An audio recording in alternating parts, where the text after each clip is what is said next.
Wow, this is interesting. Sometimes until we break open the heart, and we can hear the words of David, until we break open the heart, God can't cross the threshold to make change in our life. It's with a broken and contrite spirit that David appealed unto God to watch this, to reshape him. I'm seeing and hearing the revelation of God inside of this. See, we are afraid to allow God into our heart, into the real area of where I live. We're afraid to allow God to even view the true man or woman that I am. Because in my heart, that's where all my treasures are. Man, that's where I live. Now, I can go to church, I can put on a smile just like I put on a suit. I can go to church and I can play a role just like I play the piano. I can go to church and I can make it look like I'm all spiritual. But God said, hey, yeah. But what's that in your heart? I want to see what's inside of you. God says, I want to peek behind the curtain, if you will. I want to know you from the inside out, not from the outside in. Many of us as believers, we live in this external relationship, this presentation of what we believe the world wants to see, either conforming to it or what we believe the church, the people of God want to see. But what really matters is what's in your heart.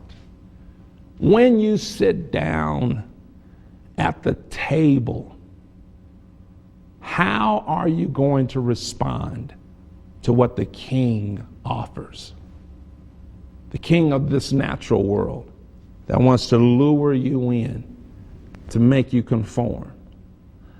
How will you respond when the King of Kings says, I want to sit down, I want to see what's in your heart.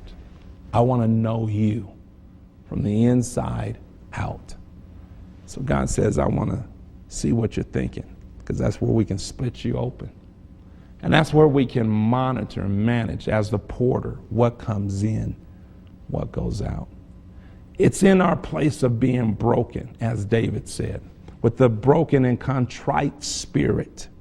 Broken down, contrite, where I reckon with what's contrary, with those things that are unlike him. With a broken and contrite spirit, God begins to work on us. I know for some folks it's not going to make any sense, but you gotta see the whole picture. God is developing us, managing us, monitoring us every single day. Let me put it this way.